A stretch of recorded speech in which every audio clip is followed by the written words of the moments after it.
There is a question that almost nobody asks about Michael Jordan. Not about his scoring titles, not about the championships, not about the shoes or the commercials or the number of times he left an entire arena standing with their mouths open, unable to process what they had just witnessed. The question almost nobody asks is this: who did he go back for? When everything was won, when the trophies were polished and the records were sealed and the legacy was beyond argument, who were the people he returned to? The ones he remembered, the ones he made sure knew that he had not forgotten. Because the story of Michael Jordan that most people know is the story of a man who turned rejection into rocket fuel. But the story most people have never heard is the one that comes after the rockets land.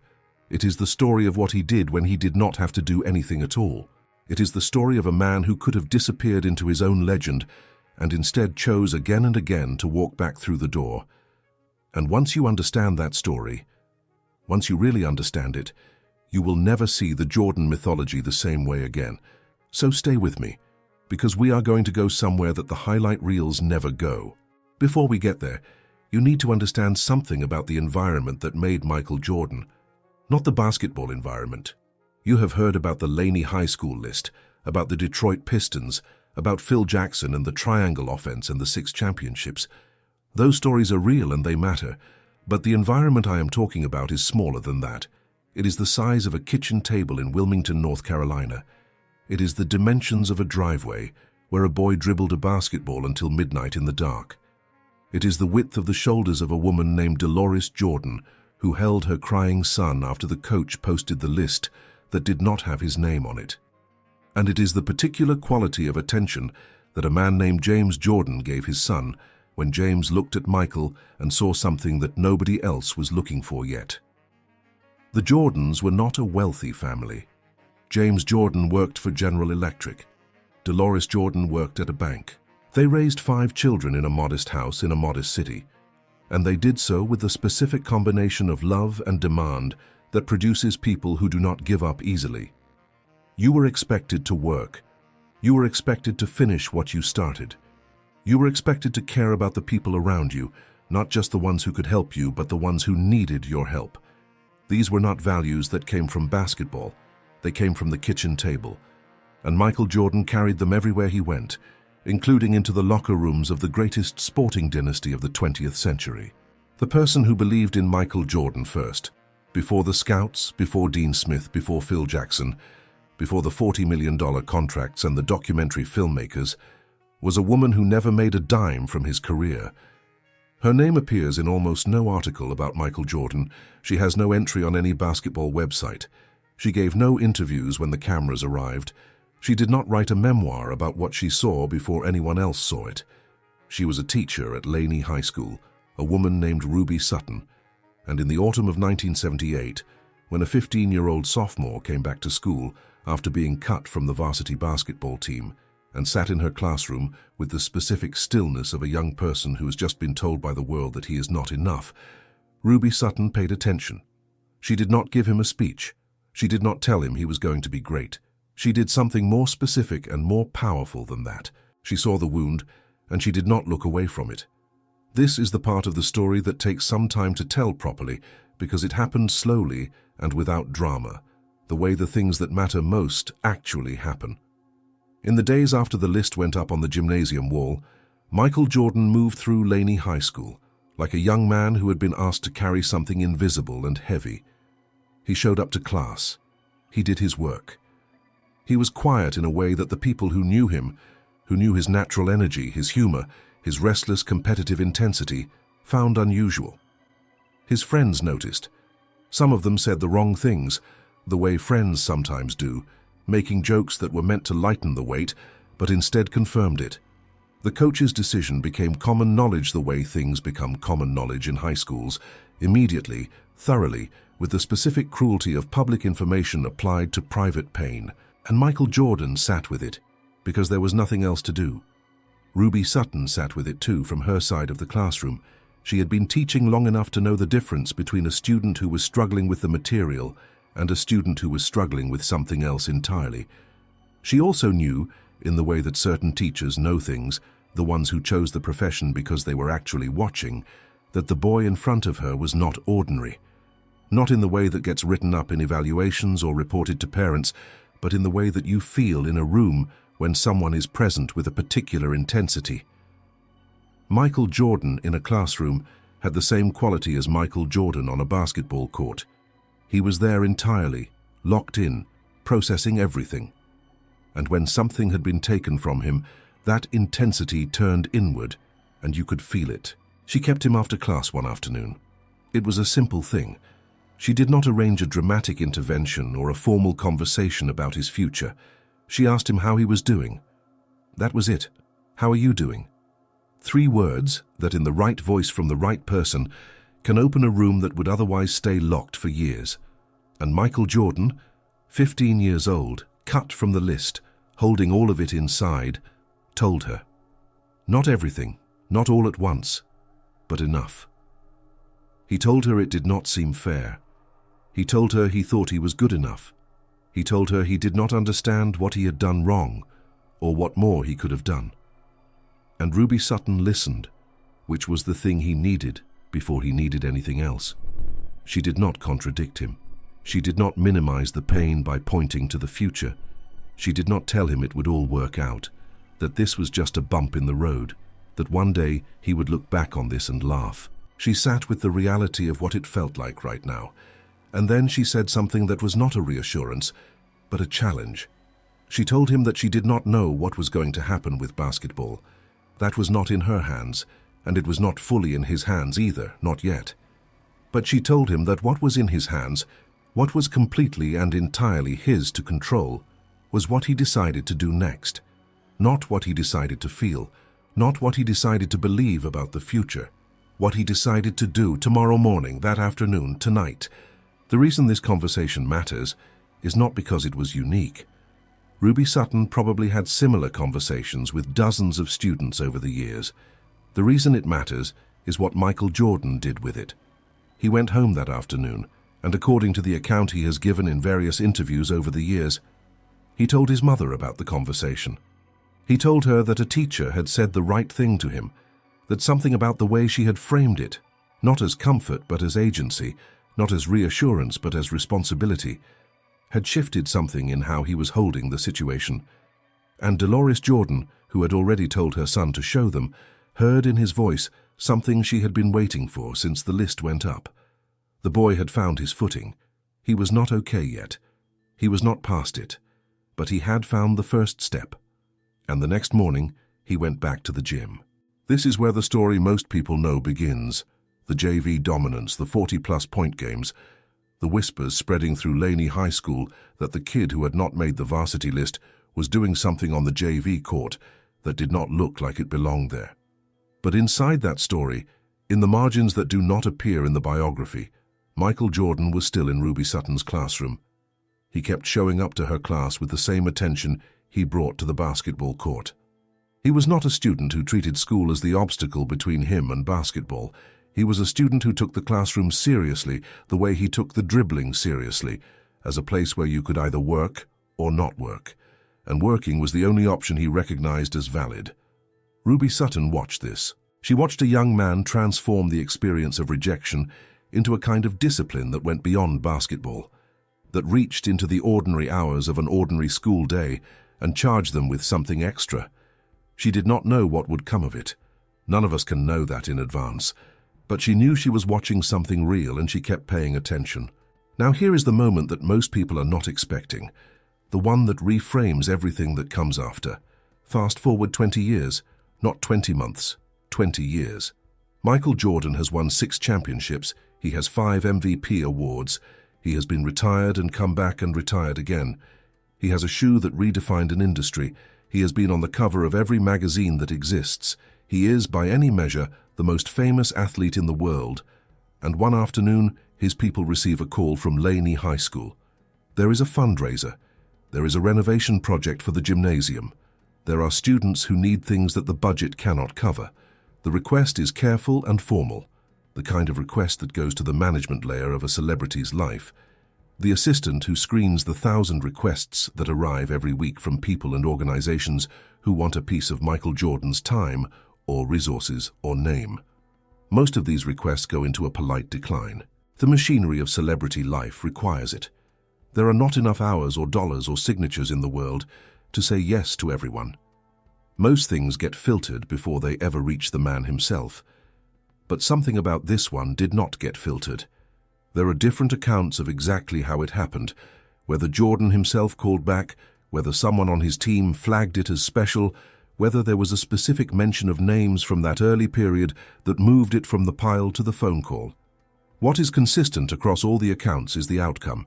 Michael Jordan did not just write a check, though he wrote checks. He went back to Wilmington. He went to Laney High School. He walked back into the building where at 15 years old, he had scanned a list on a gymnasium wall and not found his name. And one of the people he asked to see was Ruby Sutton. She had no idea he was coming. She found out the way people find out about things in schools, through the particular grapevine that runs from the principal's office to the faculty lounge with the speed of light.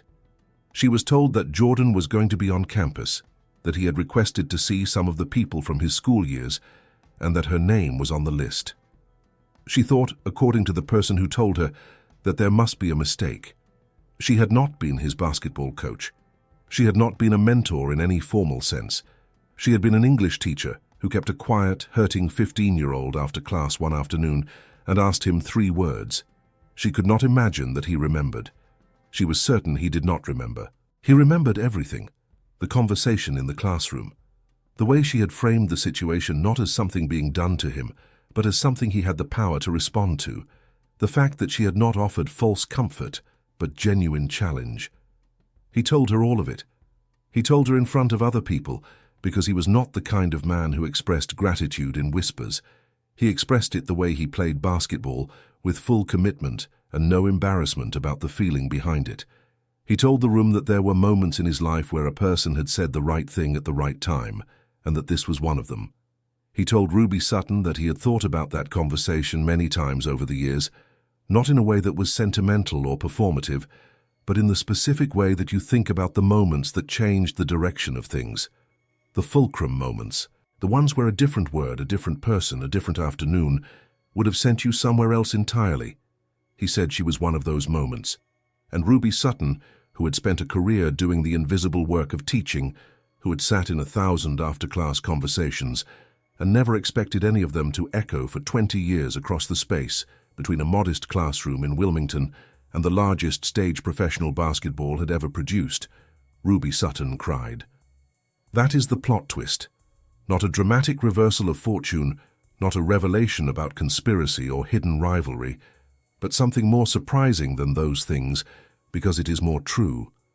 The plot twist is that Michael Jordan, with everything he had accumulated and everything he had become, went back.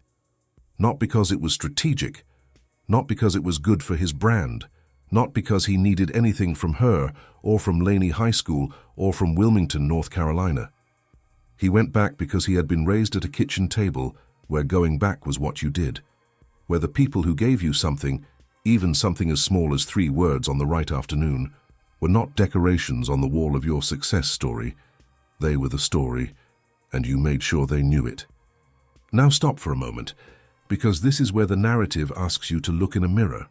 Think about the people in your life who said the right thing when you needed it, or the thing that seemed small in the moment, but planted itself somewhere inside you and changed the direction of something.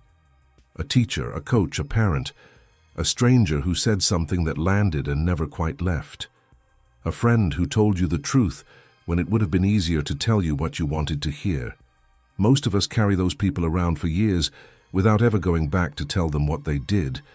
Most of us assume they know, or assume it does not matter, or simply lose the address of the moment somewhere in the distance between then and now. Michael Jordan did not lose the address. He kept a mental ledger of the people who had invested in him before the investment looked like a good bet, and when the world confirmed the bet, he went back to square the account. Not literally. You cannot pay back what Ruby Sutton gave him, but you can acknowledge it. You can show up and say, I remember, you mattered. This is partly because of you. The Jordan family's relationship to loyalty was not accidental. James Jordan modeled it throughout Michael's childhood, with a consistency that made it seem like the most natural thing in the world. James Jordan was the kind of man who remembered the name of every person who had ever done something good for his family, who remembered birthdays and favors, who showed up for the people in his life with a predictability that made them feel seen, not occasionally or when it was convenient, but as a matter of course. His son was watching. Michael Jordan grew up understanding that the people in your life are not interchangeable, that the specific person who said the specific thing at the specific moment is irreplaceable, and that acting as if they are replaceable is a kind of ingratitude that does not become a man. This is why the story of James Jordan's death and Michael Jordan's reaction to it is not separate from the story of loyalty and gratitude. It is the same story. When James Jordan was killed, Michael Jordan did not process the loss the way public figures are expected to process loss. He did not continue playing through it, did not issue a statement of strength and resilience, did not perform the invincibility that his public image demanded. He stepped away from basketball entirely.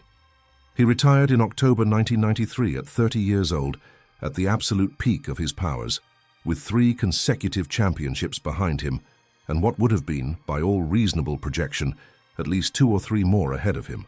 He walked away because his father was gone, and the man who had anchored the entire enterprise, who had been in the stands for the championships, who had cried with him and laughed with him, who had told him after the 1982 national championship shot that his life would never be the same. That man was gone, and playing basketball without him felt for a time like playing without a reason. He tried baseball, not as a gimmick and not as a publicity stunt, as a genuine attempt to honor the game that he and his father had shared before basketball became everything. James Jordan had always believed his son had the athleticism to compete at the highest level of any sport he chose. So Michael Jordan put on a Birmingham Barons uniform and played in the minor leagues, and was, by the honest assessment of the baseball people around him, a hard-working player with remarkable athletic gifts, who was learning a sport at an age when most players were already past their learning curve. He struck out more than he wanted. He made errors. He was Michael Jordan, the most famous athlete in the world, playing in stadiums that held a few thousand people and being evaluated by coaches who did not care about 6 championships. He took it seriously because his father had loved it. That is the only reason that fully explains it. And when he eventually returned to basketball, it was with a kind of completeness he had not quite had before. A man who had gone away, honored what mattered most to him, and come back not to prove something to the world, but to finish something he had started. The 1995-96 Chicago Bulls, the 72-win season. The Bulls won 72 games that year, a record that stood for 20 years and is still considered one of the most astonishing single-season performances in the history of team sports. They won the championship that year, and the one after that, and the one after that. The second three-peat, and in the locker room celebrations, in the quiet moments that the cameras sometimes caught and more often did not, there was a quality to Jordan's expression that was different from the first 3 titles. There was grief woven into the joy, the specific bittersweet texture of winning in the presence of an absence. James Jordan was not there, and Michael Jordan knew that some part of every victory in those years would always be about the man who was not in the building. One of the things documented during the second three-peat, a detail that people who were around the team have mentioned more recently, is that Jordan kept in contact with people from his past in a way that went beyond occasional phone calls. There was a small group from Wilmington, teachers, neighbors, childhood friends, people whose names meant nothing to the sports press, who were quietly included in his world during the championship years, not in a showy way, not in the way that celebrities sometimes assemble old friends for the performance of loyalty. In a practical, attentive way, the way his father had maintained relationships, the way Deloris Jordan had insisted her children understand that the people who knew you before you were anything are the ones you owe your most authentic self to. Phone calls on birthdays, tickets to games, the occasional visit that was never announced publicly because it had nothing to do with publicity and everything to do with the person he was visiting. There was a woman, whose name has not been widely reported, which is itself a testament to the genuineness of the relationship, who had been a neighbor of the Jordan family in Wilmington, when Michael was very young, a woman who had watched him as a child, the kind of neighbor that people had in those years, present, involved, aware of the children on the block and willing to be an adult presence in their lives without being asked. When Michael Jordan's career was at its absolute peak between 1991 and 1998, when no name in American culture was more universally recognized than his, he called her. He called to check in. He asked about her health, about her family, about whether she needed anything. She told people afterward that he called with the same voice she remembered from when he was 7 years old, curious and warm, and that nothing about his manner suggested he was calling from the other side of an impossible distance. He spoke to her the way a neighbor's son speaks to a neighbor, because that is what he was still underneath everything else. This is the thing that the cultural mythology of Michael Jordan tends to flatten.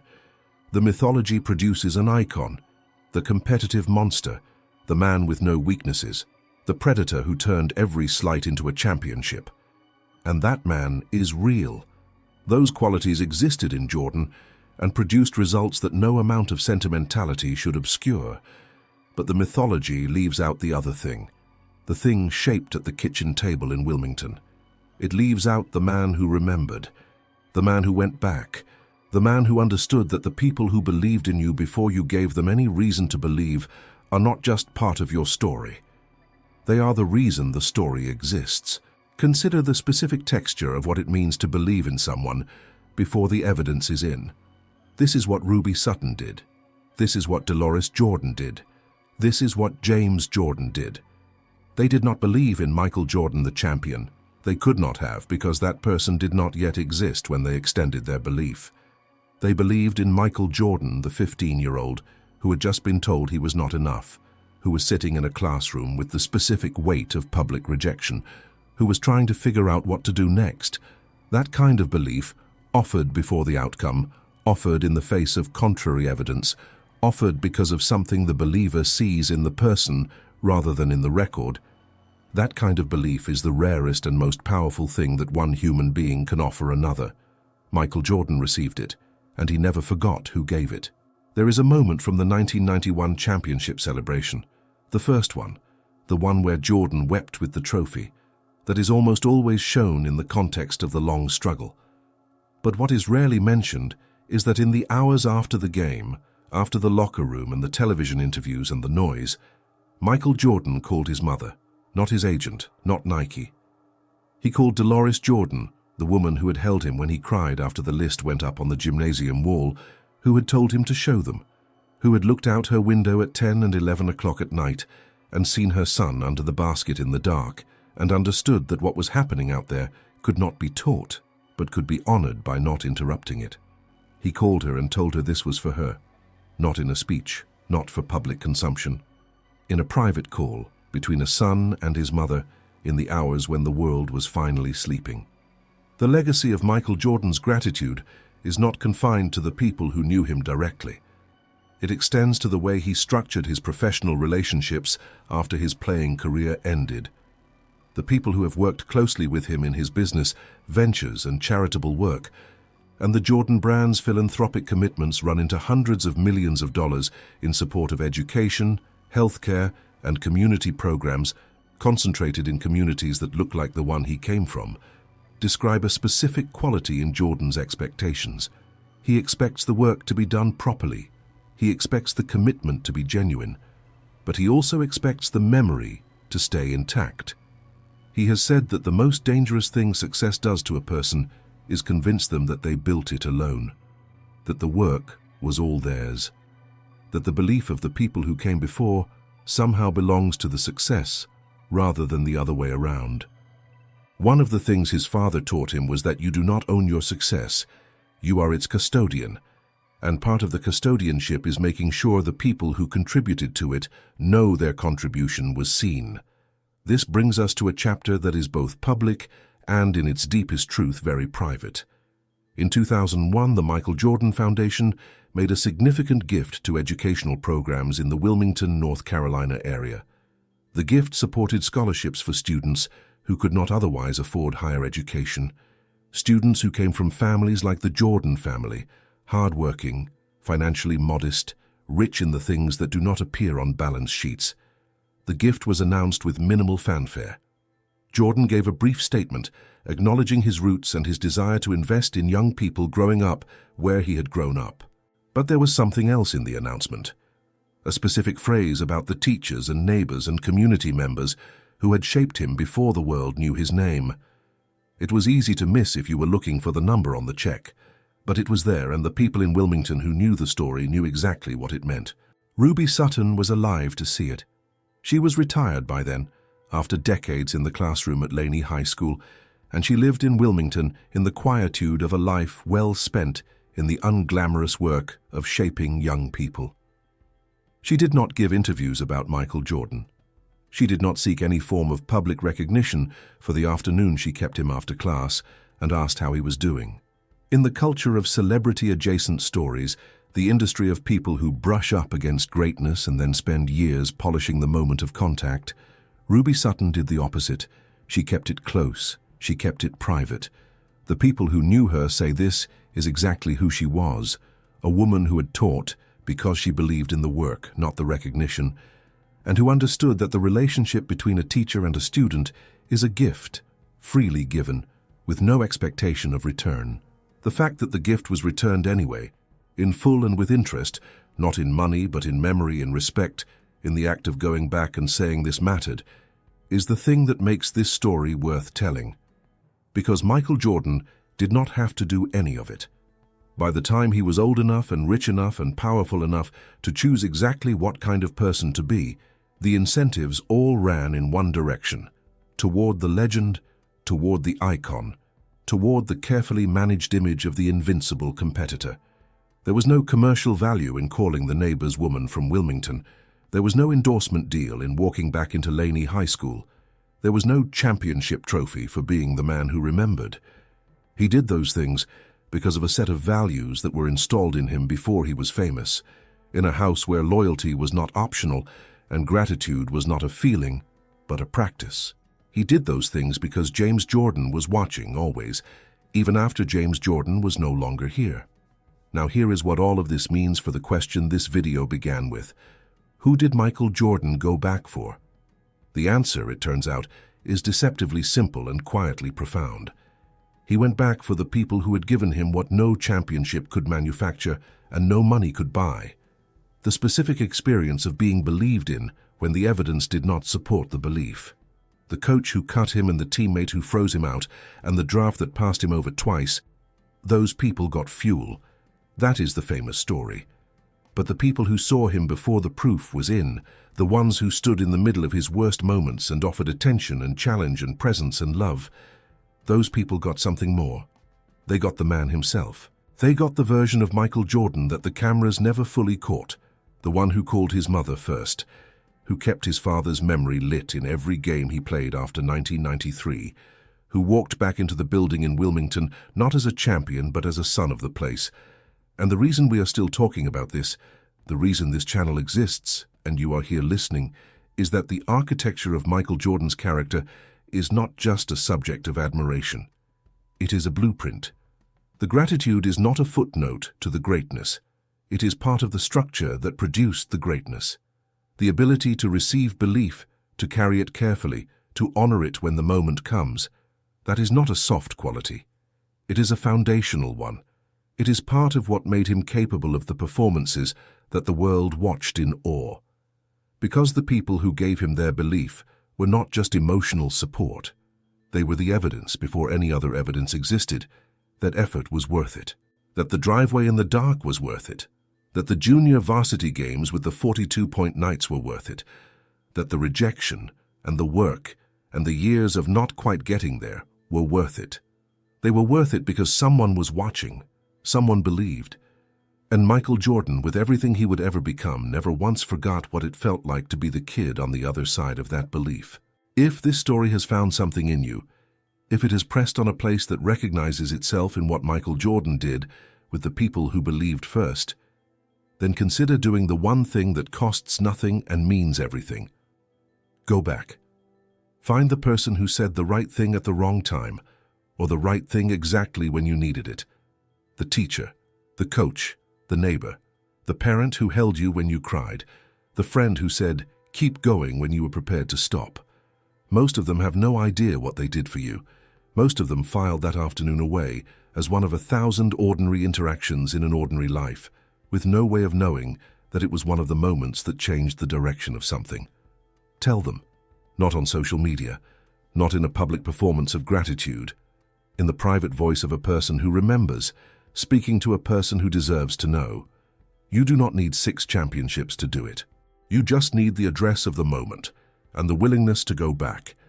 If this story reached you, if it landed in the place where these things land, leave a comment. Tell this community about your Ruby Sutton, the person who believed in you before you gave them any reason to. Tell us what they said, and when they said it, and whether you have ever told them what it did. Because the stories worth telling are not just the ones about Michael Jordan. They are the ones about the teachers and the mothers and the fathers and the neighbors and the friends who do the invisible work of holding people together in the moments before the greatness becomes visible. And if you are not yet a part of this channel, this is the moment to become one. This is the place where we tell the stories behind the stories, the rooms and the phone calls and the after-class conversations that never made the highlight reels, but without which the highlights would not exist. Subscribe because you believe that the deepest version of any great life is not the trophies but the relationships. Subscribe because you have been believed in, and you know what that is worth. Subscribe because Michael Jordan, standing at the podium in Springfield in 2009, with every honor the sport could offer him, thought first of the people who had invested in him before the investment looked like anything at all. That is not just a basketball lesson. That is a lesson about how to be a human being. And the work of learning it and practicing it and passing it on, that work is still going. Show them.